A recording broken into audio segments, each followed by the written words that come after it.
আসসালামু আলাইকুম আরহামতুল্লাহি ওবারাকাতু। শেখ, ইসলামী শরিয়া শাস্ত্রের একজন পণ্ডিত হিসাবে বিষয় আপনার কাছ থেকে জানতে চাচ্ছিলাম। প্রথম বিষয়টি হচ্ছে যে ইসলামী শরিয়া শাস্ত্রে এই চিকিৎসা সংক্রান্ত বিষয়ে কি বিবৃতি রয়েছে? In the name of Allah, the most gracious and most merciful. আমি এখানে যারা দেখতেছি পিস অ্যান্ড সুন্নাহ ফাউন্ডেশন এর পক্ষ থেকে এই যে চিকিৎসা সংক্রান্ত আয়োজন করা হয়েছে, এটা অতি ভালো এবং তুলনাহীন একটি কর্ম। এবং আমাদের সম্মানিত ও শ্রদ্ধেয় আমাদের ডাক্তার বাবু, যার নাম দেখা হচ্ছে এখানে ডাক্তার অর্ঘ দাস গুপ্তা, তিনি আজকে আমাদের মাঝখানে উপস্থিত রয়েছেন। ইনি একজন এডুকেটেড পার্সনের শুধু না, বরং হাই এডুকেটেড পার্সন। ডাক্তার অনেকেই রয়েছেন, তেনারা হয়তো অনেক ক্ষেত্রে এরকম সময় দেন না, কিন্তু তিনি আজকে আমাদের মাঝখানে এই সময় দিলেন। এর জন্য আমরা গ্রামবাসী, এলাকাবাসী এনার কৃতজ্ঞতা জ্ঞাপন করি এবং মঙ্গল আশা করি ভবিষ্যতে যেন ভগবান অথবা আল্লাহ রাব্বুল আলামিন এনাকে ভালো থেকে ভালো জায়গায় উত্তীর্ণ করেন। আপনার যে বিষয়ে প্রশ্নটি ছিল সেটি হচ্ছে যে ইসলাম মানদণ্ডে এই চিকিৎসা জগৎকে কেন্দ্র করে কি ঘোষণা রয়েছে। দেখেন, আল্লাহ রাব্বুল আলামিন সূরা আল ইসরা ভার্স নাম্বার 82 সেখানে ঘোষণা দেন, ওয়ানুনাজ্জিলু মিনাল কুরআনি মা হুয়া শিফাউন ওয়া রাহমাতুন লিল মুমিনিন। আল্লাহ বলেন যে সমগ্র কোরআনের মধ্যে আমি অনেকগুলো বিষয় সুস্পষ্ট করেছি, যেখানে এই বিষয়গুলিকে, চিকিৎসা সংক্রান্ত বিষয়গুলিকে উল্লেখ করেছি, যেটা মুমিনদের জন্য, কল্যাণগামীদের জন্য একটা খুব ভালো বিষয়। আর যেনারা এই কোরআনকে অধ্যয়ন করে এবং সেখান থেকে মানিমুক্তা বের করে, তারা অবশ্যই তার সন্ধান সেখান থেকে পায়। মহানবী সাল্লাল্লাহু আলাইহি ওয়াসাল্লাম বলেছেন যে প্রত্যেকটি রোগের চিকিৎসা রয়েছে, সেটা গবেষণার মাধ্যমে মানুষকে তুলে আনতে হবে। তবে শুধুমাত্র বৃদ্ধ বয়স এর কোনো চিকিৎসা নেই। হয়তো ডাক্তারবাবু আমার সঙ্গে এই বিষয়ে একমতই হবেন যে একজন বয়স্ক মানুষকে তেনার এড়িয়ে যাওয়া যে বয়স, পুনরায় ফিরে যাওয়া সম্ভব না।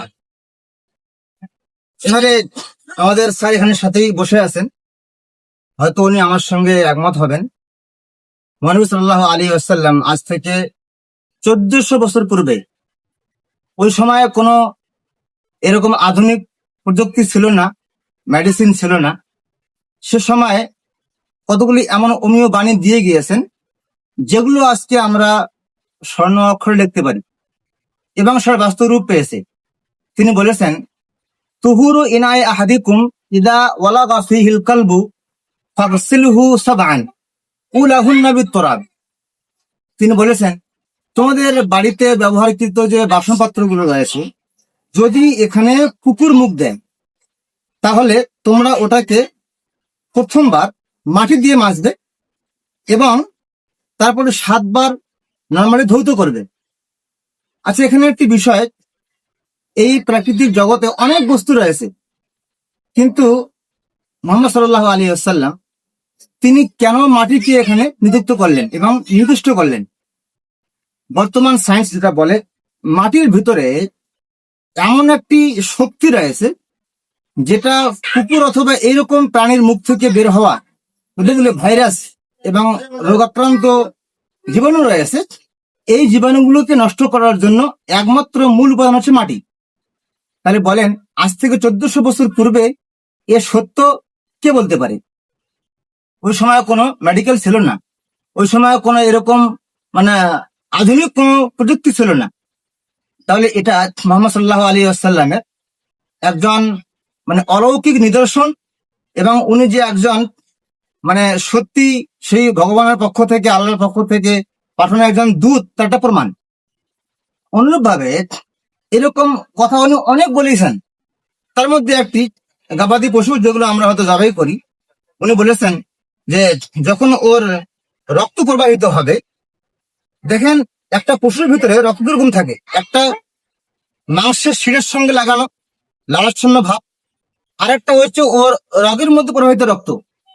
এই রক্ত সম্পর্কে তিনি বললেন, জবাই করার সময় এই রক্তটাকে আটকাবে না, এটাকে ছেড়ে দেবে।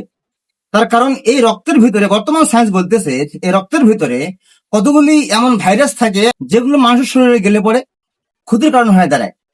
আচ্ছা বলেন, আজ থেকে 1400 বছর পূর্বে এ কথা কে বলতে পারে? অনুরূপ ভাবে তিনি আরো অনেক এরকম বাণী দিয়ে গিয়েছেন। তার মধ্যে একটি, যে যখন তোমাদের মধ্যে কেউ পানাহার করবে কোনো বস্তু, বিশেষ করে চা, গরম বস্তু, তো ফালা ইয়াতানাফাস ফিল ইনা, তোমরা ওই বাসনের মধ্যে ফুঁক দিও না।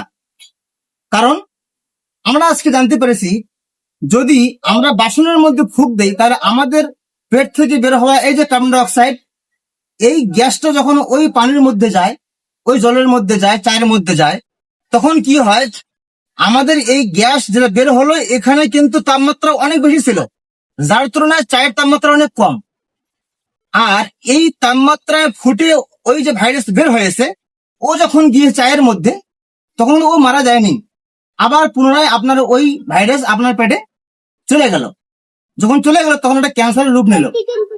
তাহলে বলেন, আজকে কতগুলো সায়েন্স কথা আমাদের প্রমাণ করতেছে, যেগুলো আজ থেকে 1400 বছর পূর্বে যখন কোনো এরকম ব্যবস্থাপনা ছিল না, সেগুলো আমাদের মুহাম্মদ সাল্লাল্লাহু আলাইহি সাল্লাম ইনি এই বিবৃতি দিয়ে গিয়েছেন। এরকম অনেক অলৌকিক নিদর্শন এবং অনেক ভবিষ্যবাণী তিনি এই জগৎকে নিয়ে দিয়েছেন। তো আজকে আমাদের স্যারকে আমরা পেয়ে খুব আনন্দিত, খুব গর্বিত, এবং আমরা আশা রাখবো আগামী জীবনে যেন স্যার আমাদের সাথে এভাবেই সহযোগিতা করেন। দেখেন, অর্থ আমরা সবাই উপার্জন করি, কিন্তু গরিব ভাইদের পাশে দাঁড়ানোর মতো কেউ থাকেন না, যিনি আজকে এনার মূল্যবান সময় আজকে আমাদেরকে দিলেন। একটু আগে আলোচনা করলাম, এই সময়টা যদি উনি অন্য কোনো এক জায়গায় দিতেন, হয়তো এ পর্যন্ত 7,500 টাকা শুরু করে ফেলতেন। কিন্তু উনি এই সময়টাকে আমাদের জন্য কল্যাণমূলক কাজের জন্য আমাদের দিলেন। এর জন্য আমরা অন্তরের অন্তরাল থেকে এবং মানে মন খুলে ওনার জন্য আমরা শ্রদ্ধা এবং ওনার জন্য দোয়া করি, যে ভগবান যেন ওনাকে ভালো থেকে ভালো জায়গায় উত্তীর্ণ করেন।